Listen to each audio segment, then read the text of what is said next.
play. And another foul on board. His third for setting a screen. Because of physical play, although Jordan Taylor just got caught with a moving screen. Pick and roll. And a foul. Offensive foul coming up. Ken Valentine standing right there. Izzo dying for a moving screen.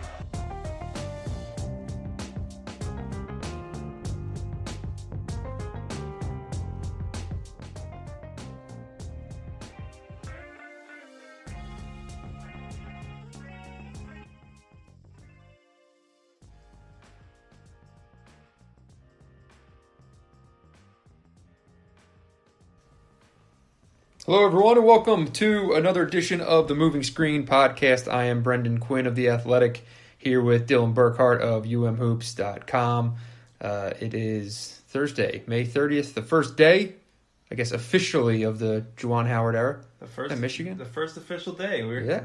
What's your immediate takeaway from his press conference today? Not a lot said, but certainly a lot of emotions on the sleeve. A lot of feels. All the feels. I'm sure alumni, your diehard Michigan fans probably felt pretty good seeing a guy that felt that way about the program. He was not shy. I don't even know if he had the option being shy about what it meant to him. He seemed a little overwhelmed there. And it was genuine. I've seen the act before of the guys who really want you to believe how much it means to them, and you're just like, yeah, dude, it's a job. You know what I mean? I think this is more than a job to Juwan Howard. I don't think you can argue with that after seeing today. I don't know. Do you think that's enough? Or is that's the big question, right?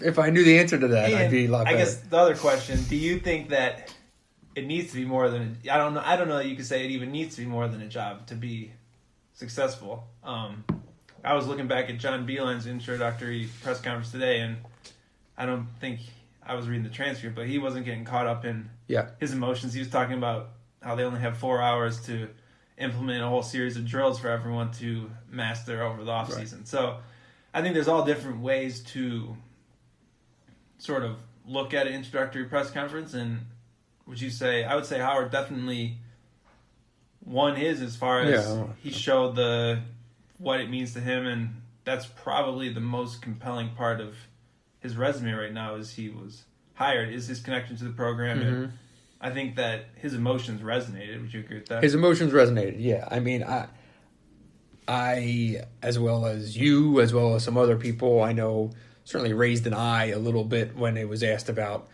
coaching philosophy, and basically was like, well, we'll see, what it looks like. And that is, I don't want to read too much into that, but it's just, you just rarely hear that as an answer to that. Usually there's some kind of almost staged, because the question's coming. Everyone knows that question is coming.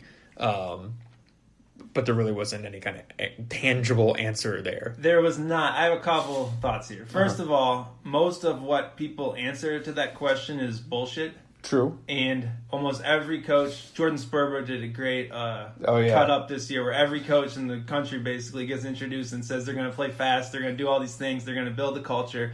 It's basically like they're reading from the same script. But at the end of the day, every team looks different when you go pull up their KenPom or their Synergy, and they're actually all doing different things. They never talked about that on their introductory press conference. So if Juwan, it's not a secret how to win basketball games. Right. Juwan Howard's not an idiot. He's been around basketball for the last 2.5, 3 decades, however long. He's worked for Pat Riley and Eric Spoelstra. I would expect that if you asked him his basketball philosophy somewhere else, away from the cameras, he would be a lot more confident and could explain that. Because I don't think you could get by working for Spoelstra and Pat Riley not knowing the game inside and out.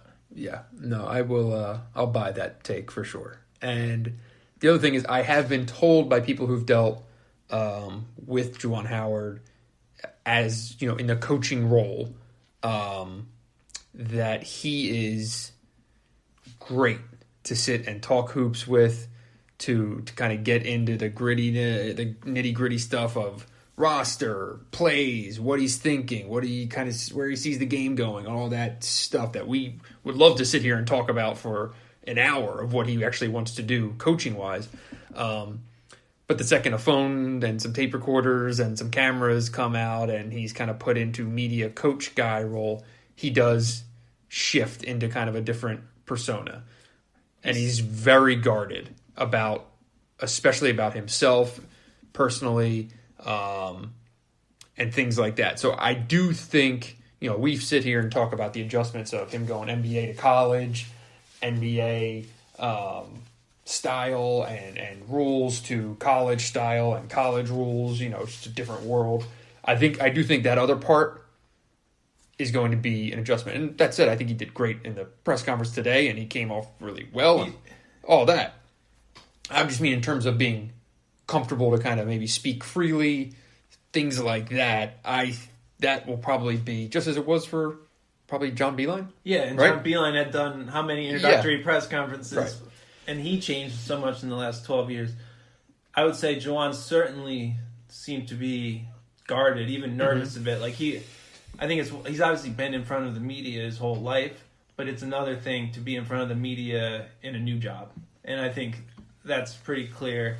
And he was obviously overcome with emotion from the job. And I don't think it's anything bad to be nervous, but it explains why he wouldn't be diving into his philosophy and explaining it to everyone on the fly, especially when he's got 6 months really to figure it out before he has to coach a game. One thing that stood out to me about the fact that he didn't really share a coaching philosophy is that he made it very clear that he was open to taking advice and things that work from other people. He flat out said that he knows that he doesn't know everything there is to know. And I think that speaks well to the situation where he's going to have to adjust to what is available in Ann Arbor, what John Beilein did, what he kind of sees as an ideal state. But he's also been around a lot of really smart basketball minds, so ideally he could take parts from everyone he's learned the game from and kind of put those together into his approach.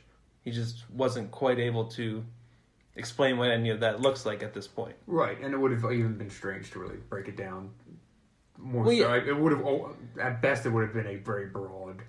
We'll play fast. We'll play fast. It'll be exciting brand of basketball. You're going to love coming out and seeing it. We're going to play hard on both ends. It's the same stuff. Exactly.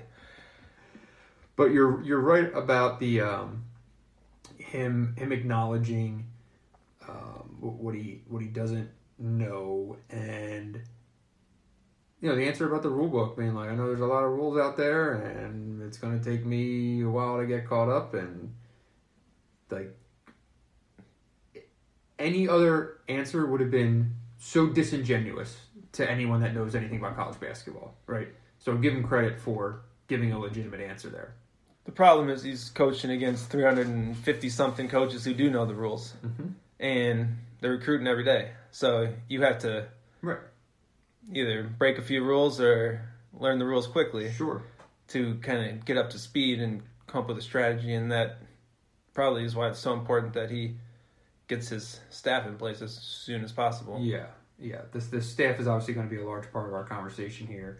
But you're right. I mean, it's not only a matter of picking the right coach for the team and the X's and O's and relationships and ability to get kids and stuff like that. And it's also watching your ass. Like, you need to know what you're doing in this game if you're going to do it the right way. Because it takes being clean, for lack of a better term, and doing it the right way. I feel like you almost have to work twice as hard as the guys who don't. That's fair. And a lot goes into that. So you need a plan. And, Beilein and his staff, they always identified the guys that they felt strongly they were going to be able to recruit in a certain way. And they stuck to their philosophies no matter what. Like, they didn't really waver. Because the second you say, well, let's just do this for this kid, right?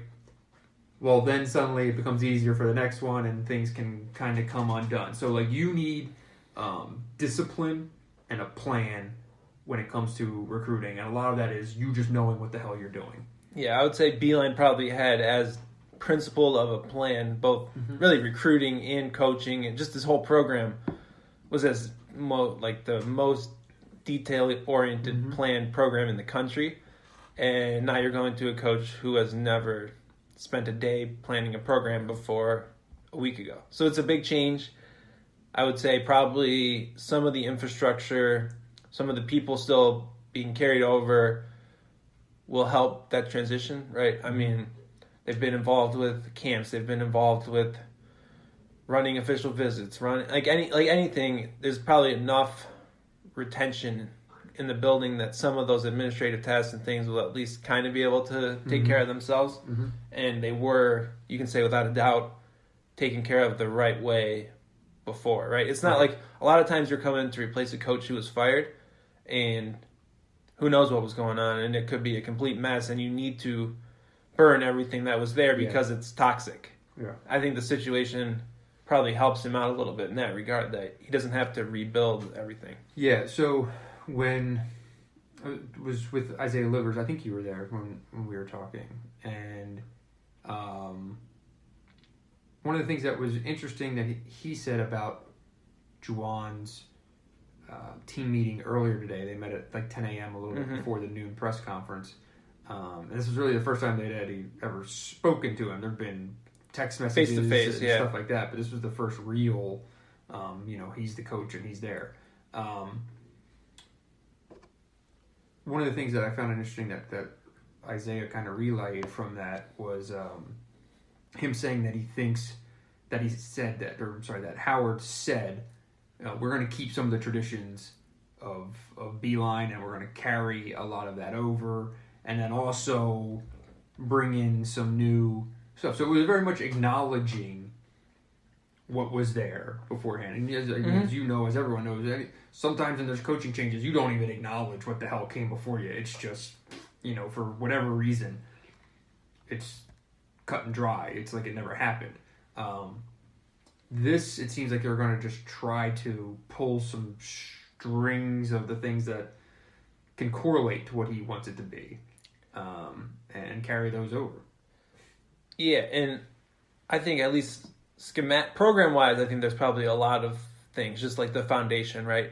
And then, maybe you don't start every practice with passing drills, but parts of that kind of will remain, right? I think a lot of what Beeline did on offense has sort of his own vocabulary, and it will probably be rebuilt with maybe a more simple vocabulary and more of like a basic offense. Because in the NBA, everything is streamlined because players have to be able to go and learn another system, another place right away. Right. I would say Michigan is probably well prepared to learn new offense because of how detail-oriented everything Beeline has done, right? Like Isaiah Livers, Xavier Simpson, and John Teske are going to be able to figure out Howard's offense. And they're going to incorporate things. This is it's going to be, I think that it's probably, like the roster has its problems and everything, but in terms of being able to implement kind of the baseline of a new system, it probably, I would say, works out well just in terms of how smart the kids on this team are, both like basketball IQ wise, right? Like, I don't think that's a huge issue. No, I would agree. And, it would be fascinating to actually go through next year and see which things actually do translate. Because, guys like Saudi Washington and Chris Hunter, who looks like will be retained, Saudi as an assistant, obviously, and Chris Hunter as, I assume, will just remain as director of basketball operations. But the fact that he was there today, I think most people agree, probably means that he is safe. So, when you're with a guy that long, Saudi for 3 years with John, Chris Hunter for 5? Sounds 6? about right, yeah. It's going to be hard sometimes to not say, well, we used to do it this way, or just automatically assume that the way it was done is the way it will be done. They both have to kind of walk that fine line of what does Juwan want to do? What should just be assumed and what should you check on everything? It's a difficult spot. And the line becomes even more confusing when Juwan might not know what he wants to do in some of those situations. Totally, right. Like, there's going to be stuff that he gets asked that he couldn't have possibly anticipated being asked. So he doesn't have a plan for that, you know? It's natural, and it's what comes with Ward Manuel making a coaching decision like this one, you know? But it's a bold play that is, I think could have a really high ceiling, but it could go wrong, just for a number of reasons. But this comes with the territory. The other thing that stood out to me, I completely agree with what you're saying, but just listening to Juwan's press conference today is sort of the message of brotherhood, family, which are words that Michigan was close before. Team was maybe a family, but I don't know that you would ever really hear Beilein talking like that. His relationship with his players is going to be very different, and that's probably, I guess, one of the biggest changes between the staffs that I think will probably impact immediately, also probably have impact in recruiting. But Beilein, how would you describe Beilein's player-coach relationship? That would business-like, mentor, teacher. I'm the coach and you're the player. Yeah, and if you do what I say, you'll be very good. Right. And obviously, the players on the roster currently bought into that as far as player development, this and that, and why they wanted to be at Michigan. Absolutely. Very different message today. Beilein did not go into living rooms and tell, Mrs. Levert, whatever, your son's going to be part of my family and things like that, right? Like, it's going to be a completely different messaging, I think, from the top when it comes to recruiting the parents, recruiting the kids, that it is going to be very much based on, we're bringing you into brotherhood, it's going to be a more father-son type relationship than John ever really got into. And I would say, like, to John's, one of the things I would always give John credit for is that he never said that shit, because he knew that that's not what he was going to be, right? So he wouldn't sell it as that and then be something else. Like, what he told you was what you got. So, and I think it's going to be the same thing with Howard, just the complete opposite. Yeah, I think what Isaiah said today was, when you hear how he speaks and what he says, you're going to believe him because it's just too real to be phony. It's too real to be phony. You can obviously see real from fake, and you know that he's all real. Yeah.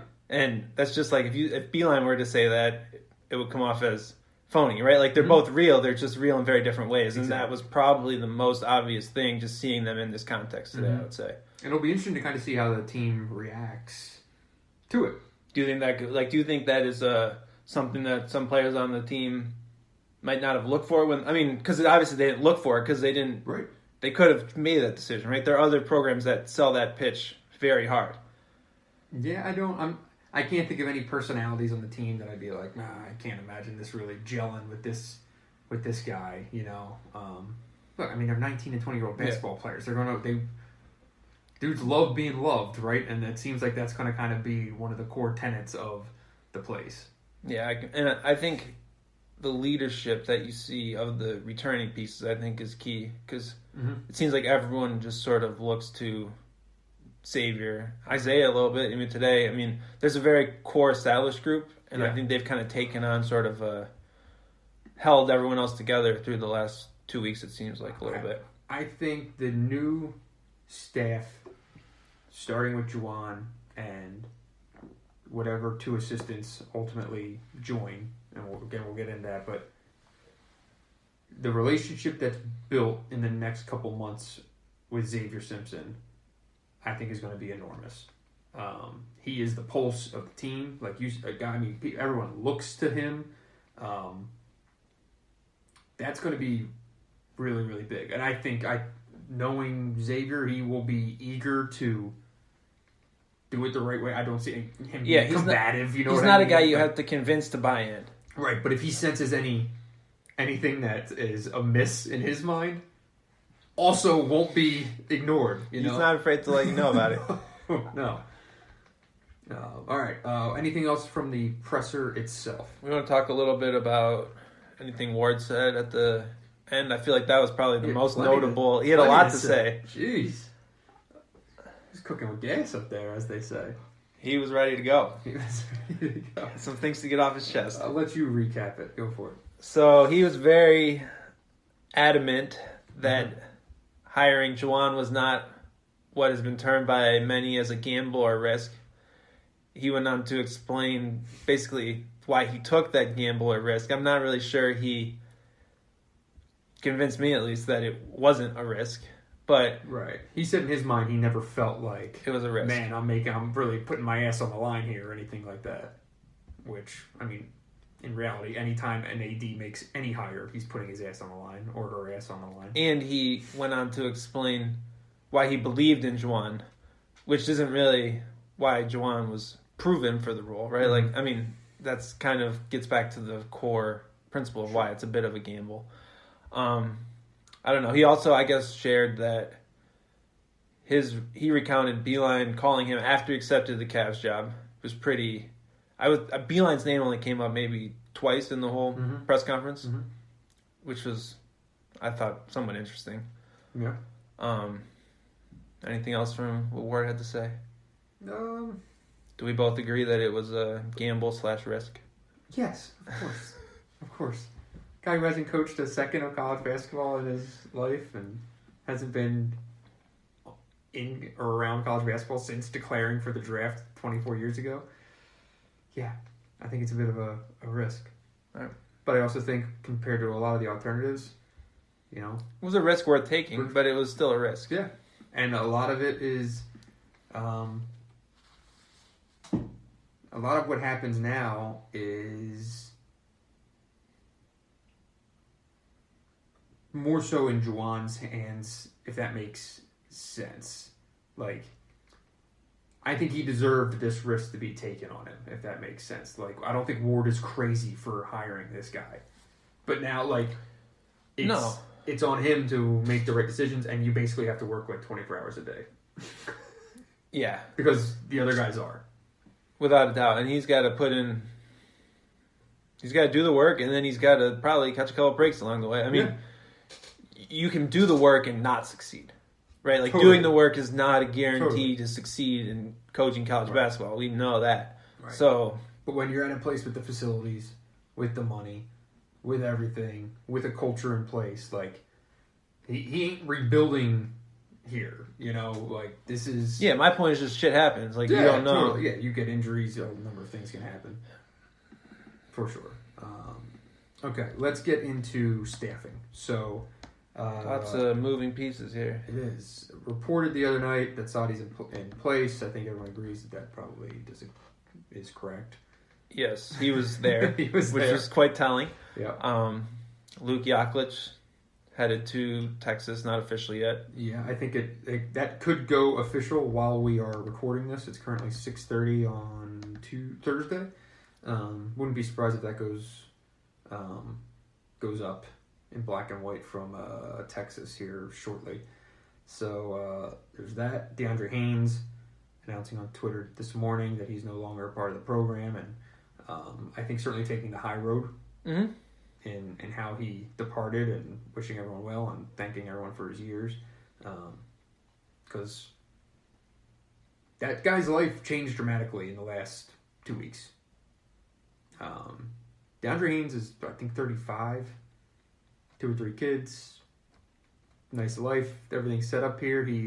He looks up to John Beeline in a major way, and had a great thing for him here, and it changed overnight. His life also changed 2.5 years ago. Totally. Overnight, when he did a double hop, got a double promotion without even barely starting a new job. Yeah. It really speaks to, I guess, the life of an assistant coach. Yep. And I also kind of think it's worth pointing out, like, a lot of people talk about everyone, like, their puzzle pieces and this and that, like, or that people should have loyalty to a certain school. Mm-hmm. You look at Luke going out, getting a job at Texas, basically. That's how the game is played, and you have to cover your own ass, right? Yeah.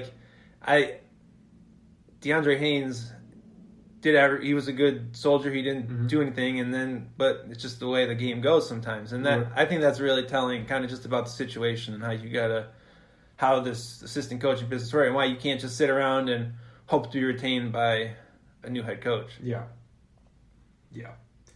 No, I mean, and you're right. And the problem is for a guy like him, or if Sadi had been asked to move on, or it would have been a problem for him. Support staff, of which there is a great deal, is the timing. The timing's really, rough. really rough. For the lower level guys that need to just hustle their ass off to make sure that they have an income next year, to be looking on May 30th is not great. Especially if you could have had an offer to potentially leave earlier in the process. Correct. And that's a kick in the ass. The way it goes, I guess. That's a kick in the ass. So, in terms of who's joining now, obviously Phil Martelli's name has lots of buzz. I think he will ultimately join the staff. As most people listening here know, I've known Phil Martelli for a very long time. Break it down for us. I'm a St. Joe's graduate, where he was the coach for 24 years. Was on staff there for over 30, I think. I think he started as an assistant in 1985 under Jim Boyle. Good man. Here's a fun fact. When St. Joe's lost the 04 Elite Eight game, and I was in the stands. I was a junior in college at the time at St. Joe's. Probably save a lot of the stories from this year for off the podcast. Lose the game, and the first guy to come over and say, "Damn, that was close," was Jim Boyle, rest his soul. So, Phil, known him a really long time. My father also coached at St. Joe's, track and field and cross country for 49 years. So yes, I mean, I know the man, and I mean, it's obviously a very odd situation. And so, I can certainly offer a great deal of information here on his career and kind of what he could bring to the staff. And I think I've not spoken to Juwan Howard about Phil Martelli at all. I have no idea, why he is personally very enamored with this idea. But what Phil would bring is, I think, the structure, some direction, the kind of professional planning that comes with being a head coach. When you say, listen, we got 1, 2, 3, 4, 5, and then we're talking about this, we're looking over here, but right now we got to prioritize these things, right? That's what Phil would bring. Did this a really, really long time. Yeah, past president of the NABC. He's been on the rules committee. He knows that rules book inside and out. He will be able to offer advice, counsel, but then also coaching. The guy won 444 games in Division I basketball. You keeping a tally on your I've been notebook over here? I would be lying if I said I hadn't already looked it up for the possibility that I'll be writing something. But he's coached in 7 NCAA tournaments. He's coached in the Elite Eight. He coached the National Player of the Year. I would say you look at Juwan Howard's task, and he's going to be basically tackling every problem as it comes at him. Yeah. Phil would be a guy that could say, well, this shit's coming down the pipe here. We got to know what we're doing next month. Mm-hmm. He knows every challenge that's coming down the way. I would think he'd be a good asset for planning practice, stuff like that, right? There's so many, I guess, things that sound small or routine for a coach, but Juwan's probably never really done at a high level, right? Yeah. It's one thing to make a game plan, and how that process works because you're very involved with that as an assistant. Mm-hmm. You're probably not planning out practice minute by minute. You're probably not planning player workouts against countable hours minute by minute. You're not all these different things. Yeah. Running a basketball camp, right. All sorts of that kind of stuff that I think would be. We've talked about for a long time. He needs a veteran, and Martelli certainly is a veteran, so that works in that regard. And there isn't I don't think at any point has anyone come up with a, like, man, this guy sitting here has Michigan ties, has Midwest experience. Like, there's this perfect ex-head coach sitting right there, you know, who'd be a great fit here. Have you thought of anyone that would be, like... No, and like, I thought think all along they're going to have to go get someone kind of outside the box on this, and lo and behold, it just happens to be Phil. I guess if you think about like potential concerns, you should say like he's pretty old. Does he want to like dive headfirst into being an assistant coach? I guess the argument would probably be that he wants to prove a lot of people wrong back in Philadelphia. No doubt. Do you agree with that? Yeah, I mean, I can definitely speak to the ending there. Is that animosity there? Is it like what's the? No doubt. I mean, you know, Phil, like I said, so 24 years, he was kind of seen as a guy who would just get the coach there forever. Recently, year or two out, there was a change in the president's office, and then there was a change in the athletic director, and the long time AD, Don DeJulia, retired. And the guy's a legend, you know, and he's known Phil and defended Phil, and you know, the guy who had back-to-back 20-loss seasons at one point, and you know, the fan base who thought St. Joe should be Gonzaga got, you know, pretty salty and was ready for a change. And, that's like you, right? What's that? Me? No, not in the least bit. But they, it got pretty heated there, and Don never blinked really, and Phil was safe. And then once the change in leadership came, Phil wasn't safe, and St. Joe's went 14-19 or something this year on a team that was projected to finish second in the A-10, and was given the option of, you know, retire, go out on your own, and didn't see it that way, and ultimately it resulted in, you know, St. Joe's making the change and firing him. So it did not end amicably, and I think that's well known back home. This is not me like breaking anything at all. This has been a talking point back in Philly circles for a minute here, but that's how it went down. So Phil, I think, knowing him, if he didn't coach this year, he'd probably sit there watching what was happening at St. Joe's and probably drive himself crazy. And I think he is beyond welcoming of the idea of not being there for that. But moreover, you know, taking all of that out of it, Phil's one of the most competitive guys I've ever been around. He will go, if this thing goes down, he will go into it with the idea of he's 64 years old. This is his opportunity to coach a coach. And I don't see him being someone who's there as a head coach, acting as a assistant coach who's acting as a head coach. I think he would certainly embrace, like, look, I'm going to stay in my lane here, and whatever you need, I'm going, you know, he's been around long enough to realize the delicacy that comes with what would be a very strange position. Because not only do you have Juwan Howard, you also have Sadie Washington, who's on staff there for 3 years, and he was John interim Beeline's coach a year ago for a couple months there. Right-hand man, right? I saw myself be the interim head coach in Spain and all that.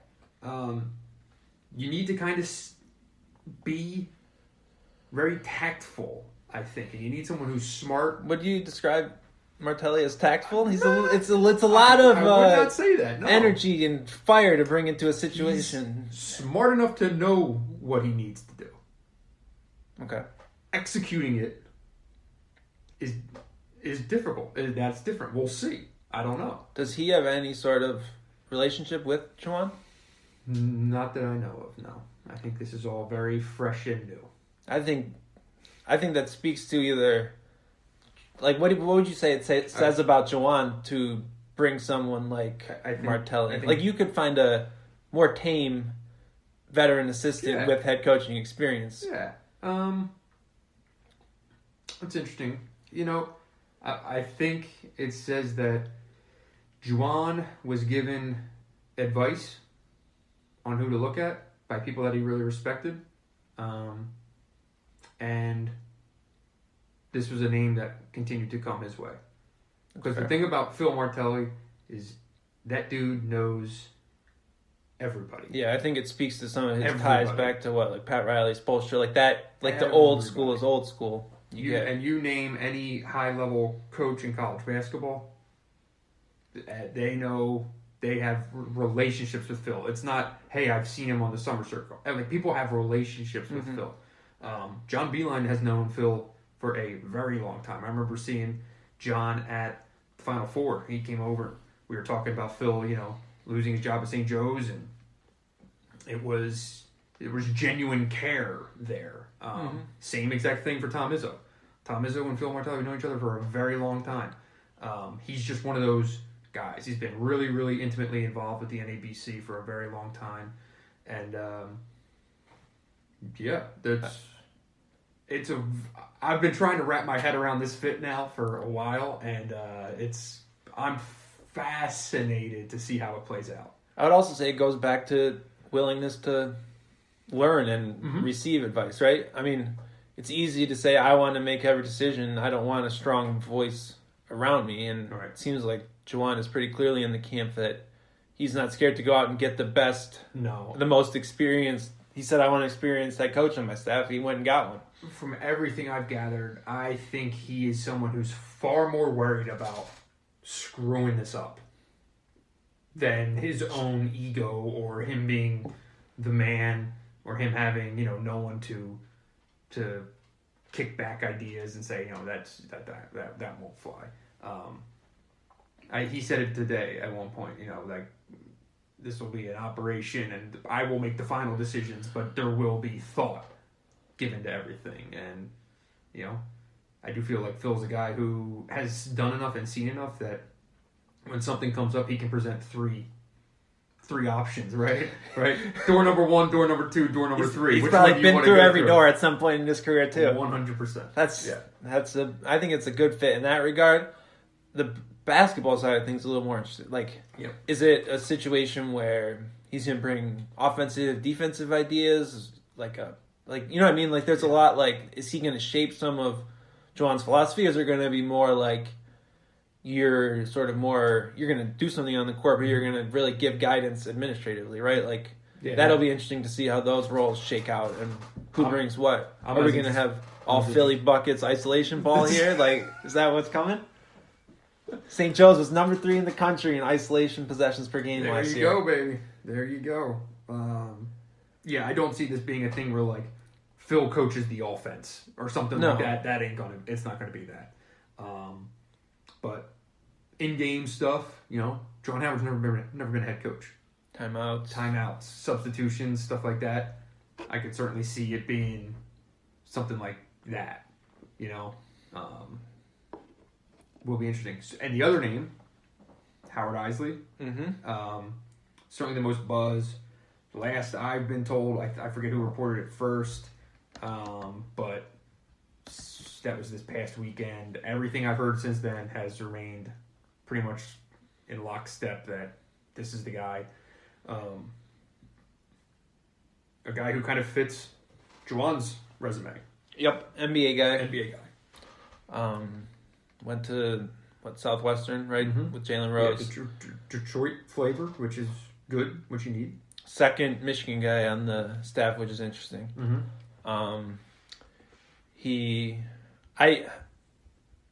What do you think about hiring a second, or really another NBA guy on the staff? Do you think that's too much NBA flavor?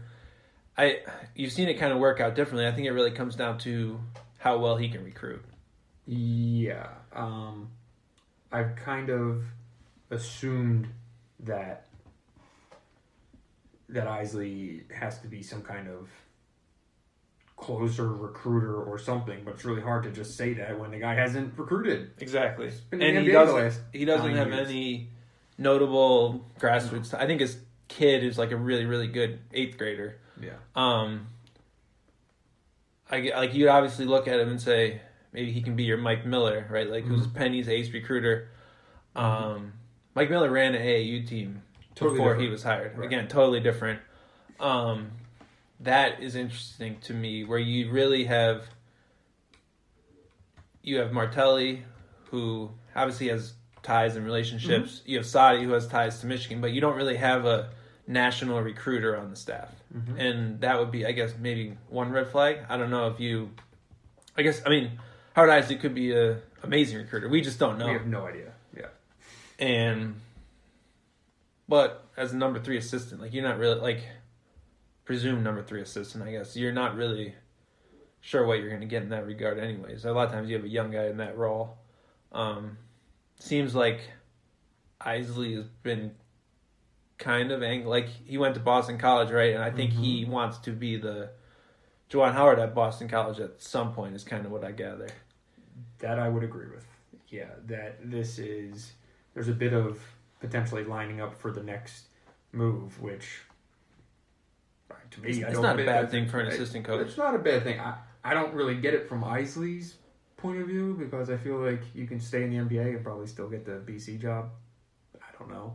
But for all I know, the AD at Boston College could have said you'd have to have experience. I don't know. But I think to the main question here of, is this right for this fit? I don't know. I would have been probably less inclined to go with another NBA guy. I just feel like there's a lot that goes into being a first-year head coach, that maybe just some more experience at the college level. I'd almost rather hire a AAU coach than an NBA coach. Sure. Might be a little over the top, but you know what I mean? I think there's benefits. It depends. And there's also, it's very hard to find information about NBA assistant coaches and what they actually do. Right. Because NBA programs are so private in that regard, right? You don't have, it seems to be pretty under wraps. So I don't know. We don't really know what to expect from Isley, I would say. And one of the things that I've also considered about the value of this hire is there's going to be a lot coming at Juwan Howard, personally and professionally, and in the world of just Michigan and college basketball. There's going to be people that are coming at him from every direction. Everyone's going to want something. Everyone's going to have advice. Everyone's going to want to get in on the inside. He's going to face immense pressure. The first time they look like shit on the court, right? People are going to be like, this guy can't coach. It's just going to be, a heat lamp on this thing, because it is such a high profile hire, and it's just, there's going to be a lot of palace intrigue, and there's just going to be, he's known Isley for a very, very, very long time, and I do think there is a great deal of value to just having your guy, especially when the other 2 guys on your staff are pretty much new to you. Exactly. You do need someone who you can close the office door with at 11:30 at night and unload and have your conversations and all that stuff. That is really important for what he's going to face right now. Yeah, that makes complete sense, because I think the worst thing you can do is hire an assistant that doesn't work and get you in a whole heap of trouble. Even they can check all the boxes. They fill the right role that you want. Even they get you a great player. Mm-hmm. But if you can't actually work with them, you're stuck with a huge mess on your hands it's hard to clean up. I mean, Beilein had to do that early in his tenure here. He revamped his whole assistant coaching staff in the middle of a year. Not a great situation to have to deal with if you hire someone who looks like a good fit, but you can't actually work with them. Mm-hmm. So having someone you trust is for sure a valuable asset, especially as you're just learning. And you need someone to coach the guards, too. Sadi Washington has spent, I know he can do both, but he has been a big man coach. Mm-hmm. Juwan Howard, obviously, has worked almost exclusively with the big men, with the Heat. What would Martelli work with? I mean, Martelli was the head coach. He did everything. And but they're he's like a guard program, right? I mean, I feel like they've had pros at every position. But yeah, he's not gonna be out Right. People are only going to say getting that into drills with. You know what I mean? He's not. People don't only think of Phil Martelli as a guards coach because He's coached Jameer Nelson. Yeah. Was the best player in school history. Happened to be the point guard. So, point being, Isley played 11 years, something like that, in the NBA as a guard. It does kind of make sense there. It fits for sure. Yeah. And he's replacing DeAndre, and DeAndre coached the guards, right? Right. So I will be also very curious to see what is added to the staff. All right. So could there be a recruiting coordinator, right? Up the road at Michigan State, Doug Wojcik is the recruiting coordinator at Michigan State. Could there be a special assistant to the head coach? Special assistant, senior advisor thing. I don't know. I don't think. Is it Stackhouse or Penny that has Stackhouse? That's hired 8 people, just something crazy like that, right? That ain't happening at Michigan. I can tell you that right now. I think it would be maybe 1, maybe 2. That's it. I would think 1. I would think 1. I would also say that, running a college program is a lot, but I would say there's too much bloat in some of these proposed. I know football kind of has gone crazy with all these analysts and this and that. There's people are busy in a college basketball office, but I think it would cause more headaches to try to bring too many cooks in the kitchen. And you don't need I don't know. I just think you run out of jobs, and 2 people trying to do a job can sometimes be worse than 1 people trying to do 2 people's jobs. 1 person. Sorry, I can't even speak. It's all good. So I could see needing a role like a recruiting coordinator, some extra manpower there, just considering his inexperience. Yeah. But then everything else, I imagine, will just stay the same, right? So, the 3 assistants, I imagine Chris Hunter remains director of ops. I don't know what happens to Chinadu, who is director of player personnel, or is it program personnel? I think it's program personnel. Whatever.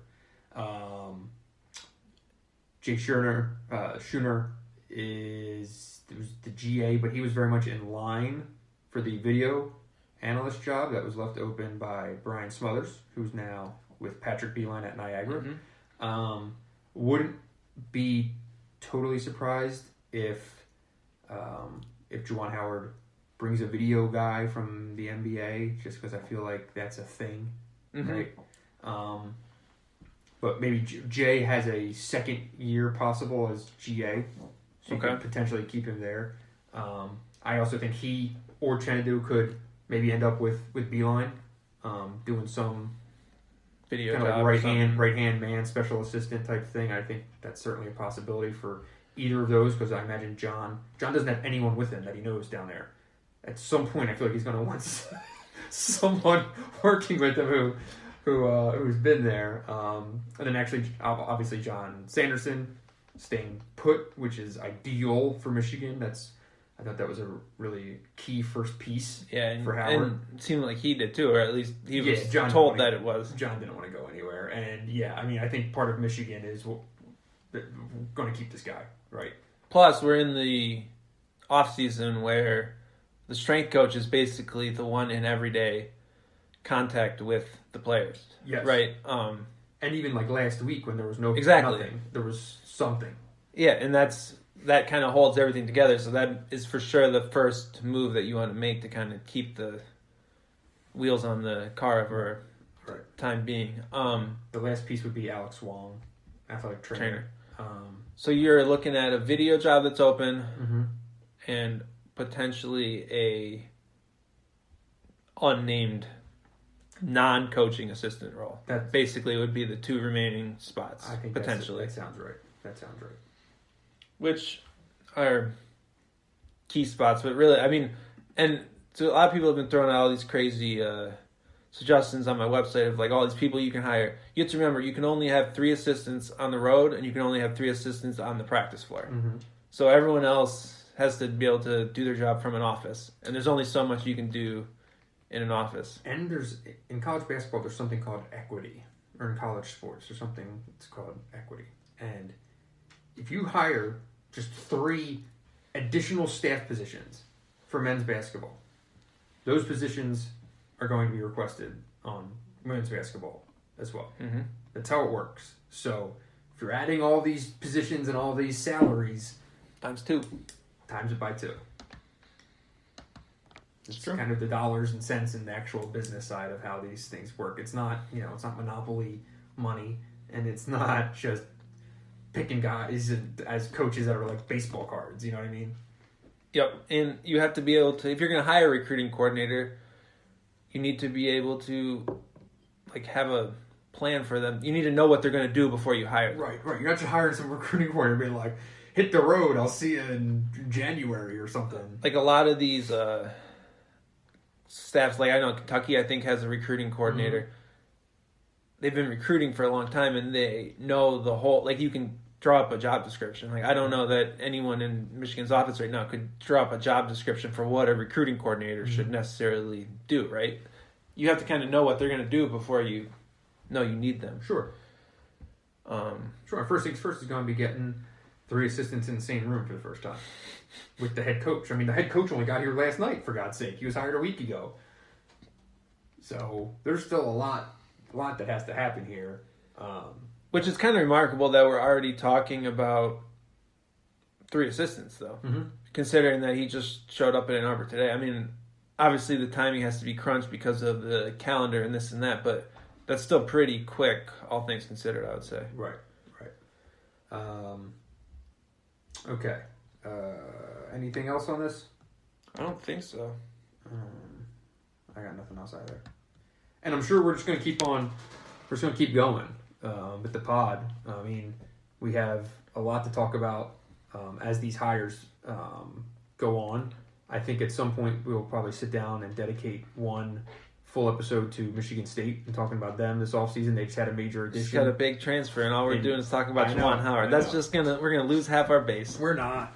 Probably a third of our base. We're being serious about the numbers here. We just we need that side of the pod to just kind of bear with us here. But I would imagine, and they should be, just as interested in this as anything. Talking about Michigan State fans, because this is kind of big. This is a major play in the Big Ten and in this interstate rivalry. We got a couple of rivalry quotes today. Of course we did. I forget what he even said though. You remember? Ended with "Let's battle" or line up on each side and let's battle, something like that. Oh baby! A lot of mutual respect. Totally. Text message sent, I believe, from Tom to Juwan. Yeah, I think Tom's probably rolling his eyes a touch over someone from the Fab Five being hired as the head coach of Michigan. You don't say. I think there might be some eye rolling in East Lansing right now, but I doubt I'm telling anyone anything that they can't put together themselves. So, all right, that's gonna do it for this. I gotta head to your neck of the woods. It's not in Cleveland. It's in Columbus. It's in Ohio. Different ways. Look, man, I having lived in Michigan now for 6 years, I'm on board with everyone here. It's just Ohio, it's all down there. So, all right, how's Philly? It was good. I just made a trip home. I was very busy on the phone trying to follow all this. Yeah, I've been to a golf tournament, so we'll have some coverage from the Memorial for all you golf fans out there. But also, I just posted my story from today at Chrysler on The Athletic. Dylan has 5 takeaways from today's media availability. I'm sure you got plenty more coming. Is there anything that you can tease now? No, we'll have a lot. We dive into all the assistant coaches once they're officially announced and kind of the pros and cons there. Mm-hmm. It's kind of a crazy offseason because we really don't know what we're looking at for next year, which is going to be quite interesting when there's no tape to break down. We'll see. Yeah. At this point, you don't know what you're this looking podcast for is next week. This podcast is going to be in its element because we can just make shit up and hope it's right. Totally. And then if we're wrong, people won't remember it anyway, hopefully. And if we're right, we get to say we were right. Exactly. Bingo. All right. That'll do it. Thanks for listening, everyone. Be sure to tip your bartenders and your servers.